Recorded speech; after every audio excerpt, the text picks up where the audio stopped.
Então, queridas crianças, uma excelente segunda-feira. Pessoal, a gente tinha combinado que começaríamos hoje, as nossas atividades, certo? De avaliação. Porém, como quinta-feira não teve aula, a gente teve que adiar e hoje vamos estar concluindo a nossa revisão para que a partir de amanhã possamos estar fazendo nossas atividades avaliativas. Então, faltamos revisar a disciplina de História e a disciplina de Inglês. Então, hoje estaremos revisando, certo? Em História, nós estudamos um pouco sobre a história e o desenvolvimento da cultura brasileira, certo? Vimos um pouco que a cultura brasileira, ela é formada por várias misturas, não foi? Entre outras coisas, as contribuições dos indígenas, a descoberta do Brasil pelos portugueses, as expedições. Mas antes de mais nada, vamos iniciar o nosso dia com aquela nossa oraçãozinha de rotina, certo? Bom dia, meu Deus querido, as aulas vão começar. Nós queremos que o Senhor venha conosco ficar. Aqui estamos juntinhos e vamos já estudar. Abençoe a nossa escola, nossa classe e nosso lar. Muito obrigado, meu Deus, muito obrigada, Senhor. Não há riqueza maior que possuir seu amor. Amém? Amém, queridas crianças. Então, esses conteúdos de revisão, como eu falei para vocês, vocês podem estar encontrando na página, a partir da página 6 até a página 22. Quais são esses conteúdos, tia? Orgulho de ser brasileiro. E o que traz, tia, esse conteúdo orgulho de ser brasileiro? Traz um pouco aí de como surgiu o povo brasileiro, né? Sabemos que o povo brasileiro ele é formado pela união de três principais raças, que são elas, o branco, o negro e o índio, que assim formou a cultura brasileira, um povo bastante mestiço, certo?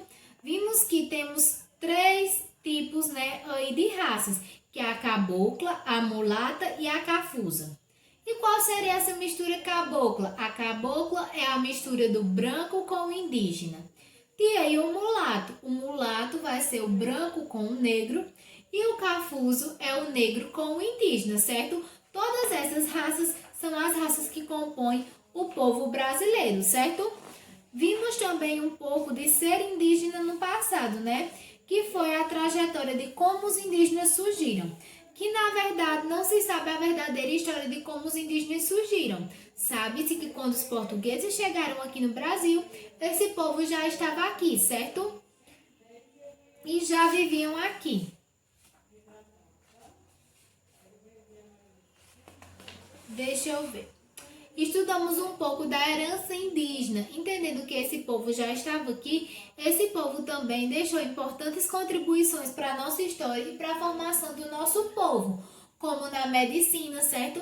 Que a gente sabe que os índios, eles usam muitas propriedades de plantas para medicação, ou seja, remédios medicinais, certo? Que tem aí, eles utilizavam várias raízes, folhas e caules como medicamento, Também confeccionaram vários instrumentos que hoje também são utilizados por nós.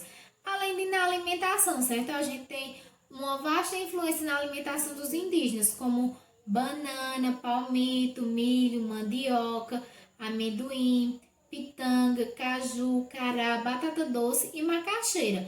Além de que o povo brasileiro, muito inteligente, criou também várias receitas a partir desses alimentos, que eram consumidos pelos indígenas.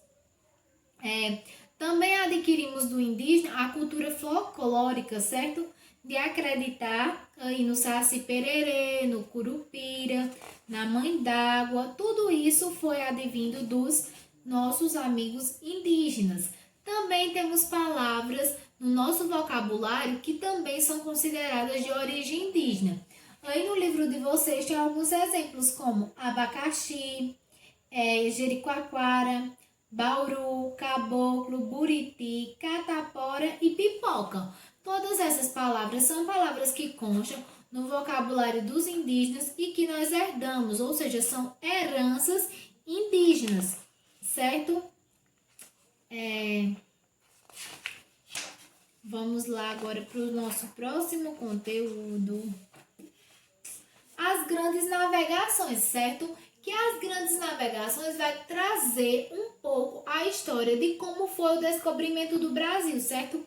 Desde o momento em que, lá no século XVIII, né, Portugal, ele vivia à procura de novos países, certo? Para procurar novas economias. Eles iam muito viajar para a Índia, China e África, certo? Então, o que foi que aconteceu aí no meio do caminho, né?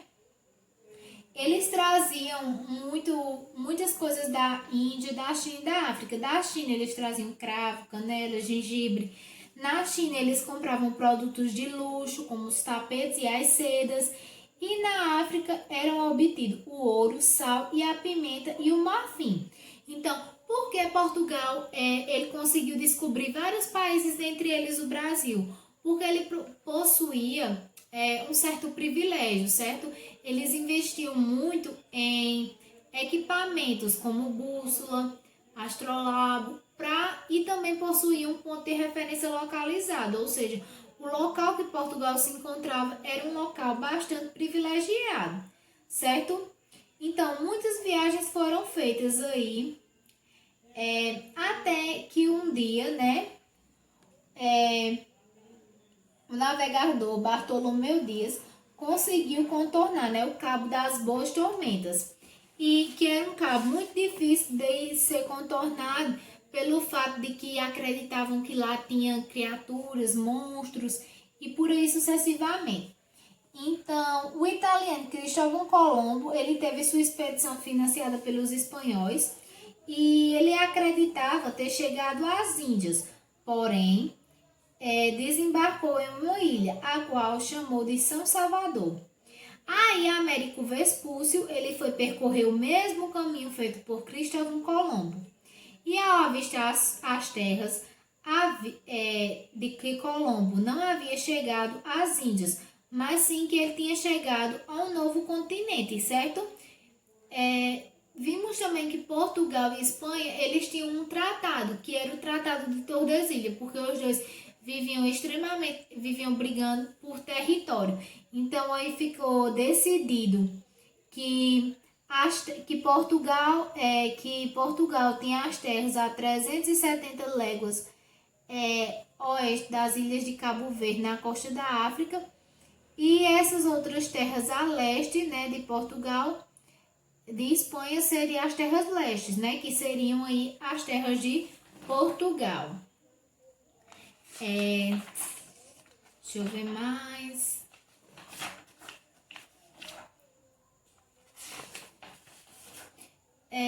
Como foi que os portugueses, né, eles tomaram posse do Brasil, né? Depois que foi assinado esse Tratado de Tordesilhas, Portugal pôde explorar exatamente esse lado em que se encontrava o Brasil, né? Então, o rei de Portugal naquele tempo, que era D. Manuel, chamou o navegador português, Pedro Álvares Cabral, e mandou uma esquadra de 13 navios com cerca de 1.500 homens para aumentar as rotas comerciais nas novas terras, na terra encontrada, que no caso foi o Brasil, certo? Que eles começaram a vir aqui para o Brasil e começaram a explorar o Brasil. Inclusive deram até nomes. O primeiro produto, né, que Portugal começou a explorar aqui no Brasil foi a cana-de-açúcar, certo? E o pau-brasil, logo a posteriori. E vimos que também, com medo da Espanha tentar entrar e tomar o Brasil, eles começaram a fazer expedições, certo? E tiveram em várias expedições. A primeira expedição foi a expedição exploradora, que foi chefiada por Gaspar de Lemos. Depois tivemos uma segunda, que foi chefiada por Gonçalvo Coelho, certo? Que foi chamada de segunda expedição exploradora também. Exploradora porque a finalidade maior era estar aí explorando as riquezas brasileiras. Tivemos também a expedição colonizadora, que foi para colonizar o Brasil, certo? Que ela foi chefiada por Martim Afonso. Então, basicamente, o nosso conteúdo é esse, certo? vocês podem estar buscando apoio das páginas 6 até a página 22 aí do livro de vocês. E temos uma atividade bem basicazinha que vai dizer, vocês vão estar dizendo na primeira questão, o que é miscigenação? Quais são as 3 raças que originou a mistura de raça brasileira? Por que os portugueses chamavam os habitantes que aqui viviam de índio? Lembra que a gente estudou que os portugueses encontraram o Brasil, só que eles acreditavam que eles estavam indo às Índias, por isso que eles colocaram o nome dos habitantes que aqui estavam de indígenas, certo? Qual o primeiro produto a ser explorado aqui no Brasil? Cite alguns alimentos de origem indígena.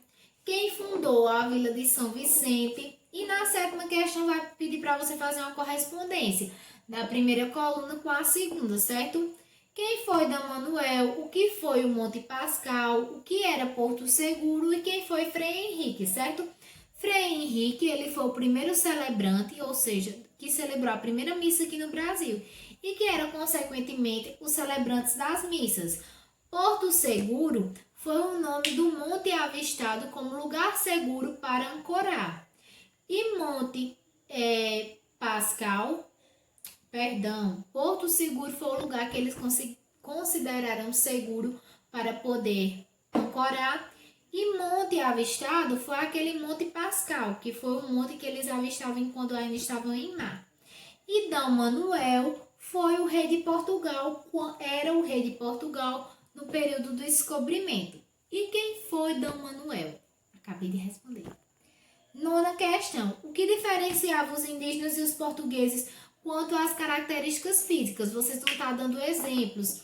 Por exemplo, a cor do cabelo, as vestimentas, os costumes, qualquer exemplo que vocês queiram dar, certo?